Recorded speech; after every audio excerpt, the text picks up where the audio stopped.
Good morning, DBS family. Welcome to your official start to the week. Yes, right here on DBS this morning, we're going to be kicking things off and making sure that you have the right energy to make it through Monday through Friday. And I mean, that extra boost of energy that we give you every Friday is obviously going to take you through the weekend. I know it definitely did because you're back with us right here on Monday. All right, guys, without further ado, we're kicking things off with our morning news highlights. Thank you so much to our dedicated news team for keeping us so well informed about what's happening here in St. Lucia. All right, I'm ready to head into the rest of the show. I hope that you are because we're kicking things off right after this quick commercial break.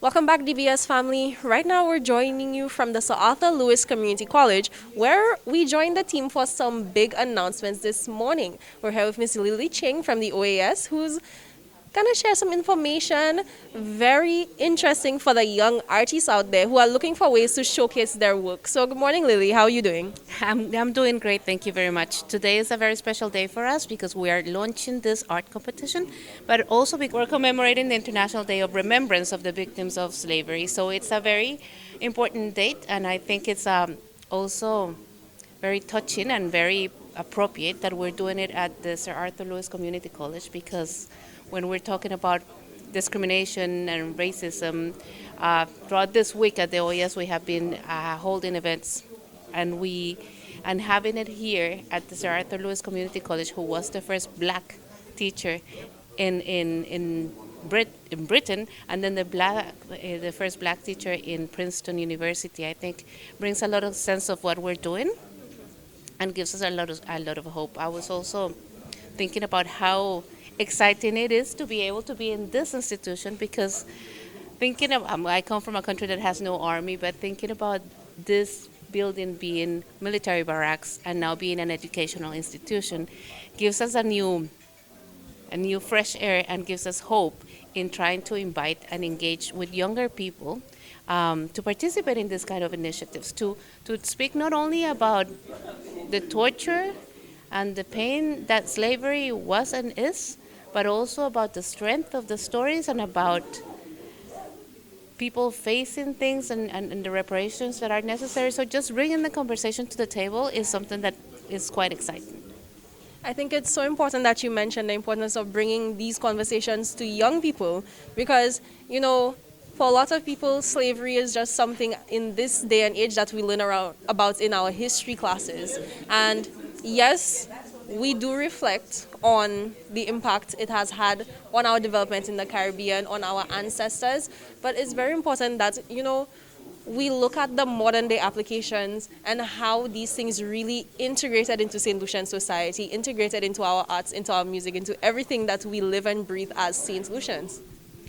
And in that, I think that Dr. Nurse made a quite interesting comment when he was closing the event, stating about how slavery and discrimination are still affecting every single angle of the St. Lucian's life.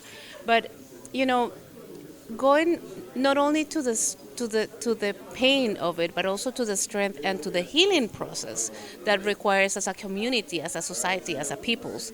I think it is very important that we hold these conversations and that we hold them not necessarily in just speeches or books, or that we can express ourselves in many different ways. And I'm sure that there's a lot of artists in St. Lucia, and they don't have to be artists. It's just an expression of feelings and thoughts and ideals. So it would be really interesting to see what comes out of this. And I hope that I can talk to you in about a month when we have the exhibition and we can see the pieces that were sent, because I'm dreaming of having a full room with art, with Lucian art, referring to their own experiences.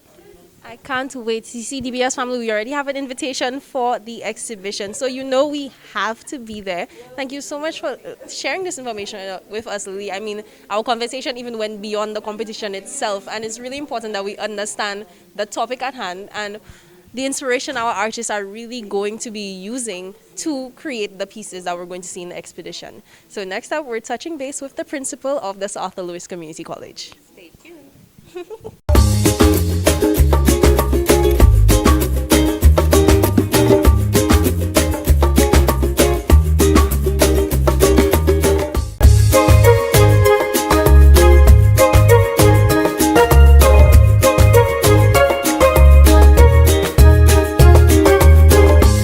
Welcome back, DVS family. Or should I say welcome back from that transition? I know Jovan likes to throw those in. Right now we are here with Keith Nose, the principal of the Arthur Lewis Community College. Now we were just having a conversation about him being somewhat new to the college because I don't think I've been out of school for that long. But you are certainly a new addition to South, and you've definitely been integral in the direction that the school is taking as of recent. And you've really been that driving force with the students and all the new developments. So I could only imagine that you've been a major part in discussions about having this arts competition come to the college.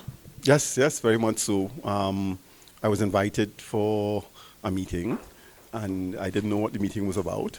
And then, lo and behold, I heard about the initiative of the OAS to focus on the issues of stories of courage, which I really like because there's a way in which we need to celebrate the ways in which, as former enslaved peoples, we have overcome the legacies of slavery and racism, but also the ways in which we have begun to build our own institutions. And so the Arthur Lewis Community College is an example of an institutional capacity that has been developed over the last few decades.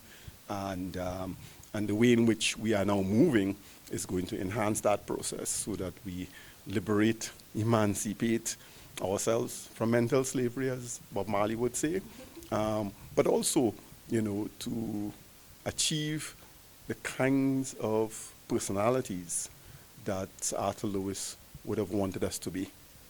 And in that respect, we need to be well educated, we need to be contemporary with what's happening in the world, and we also need to create legacies of our own, new legacies that would really push the college and St. Lucia to the next level. All right, now let's just take it all in because we weren't expecting things to get this deep when we got an invitation to the launch of an art competition, but it's like we need to understand that the arts have a lot of depth. It's a lot of representation for our culture as St. Lucians because you go through the art galleries that we already have and then you read the information on these pieces or you interact with the artists and they just take you through an entire journey through their thought process and how we're highlighting who we are as St. Lucians, everything we live and breathe. Mm-hmm. Yes, very much so. Well, the arts are really a window to the soul.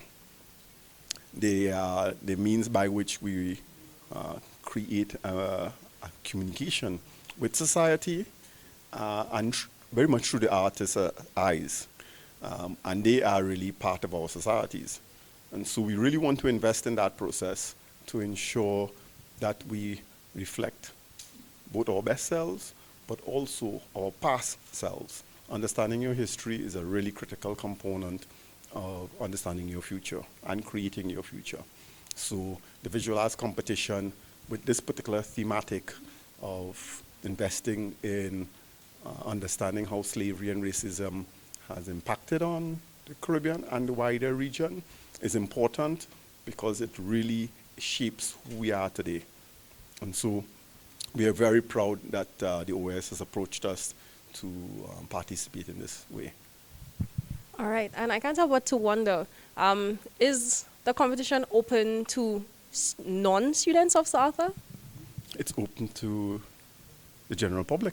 Anyone can register, and we really want to encourage people to register so that we know how many participants we are expecting. Because with visual arts, we actually have to ensure that we have a space that can accommodate the number of pieces. And so how many rooms do we need? 1 room, 2 rooms, 3 rooms? That would really help us to understand that. So all and sundry are allowed to register and participate in the art competition. So no restrictions. All right, no restrictions, and that is certainly something important with the arts. Artists love to expand and express themselves. So, guys, this is your official call. Bring out the paintbrushes, bring out the straw, bring out the coconut husk. You know, people get very creative in St. Lucia, and let's see what you guys have to bring to this arts competition.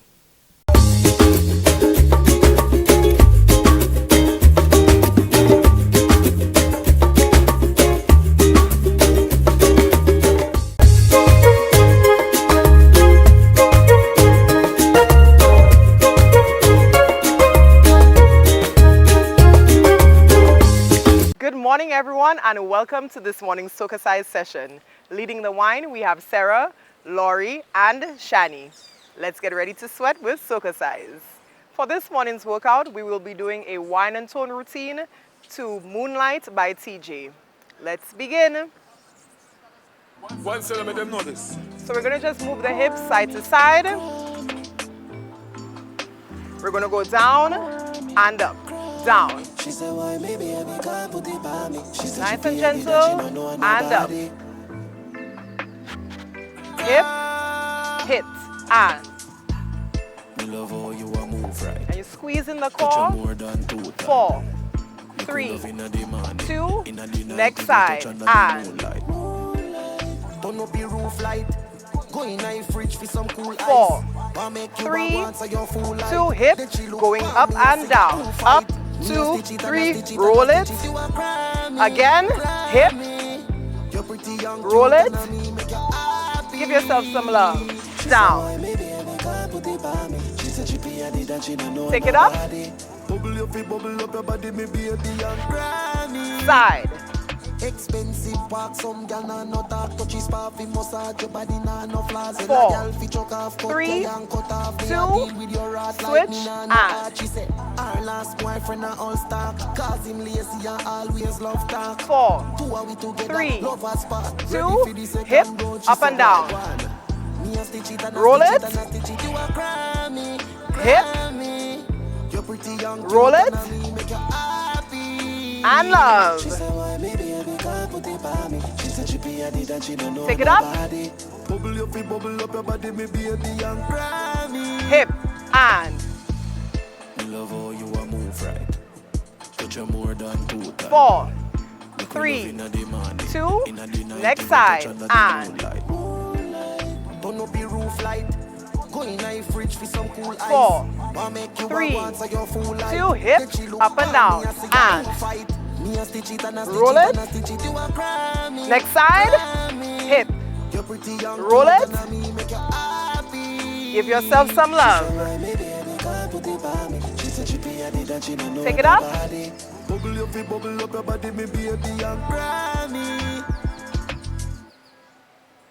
That was this morning's session. Thank you for choosing to flaunt with Soca Size.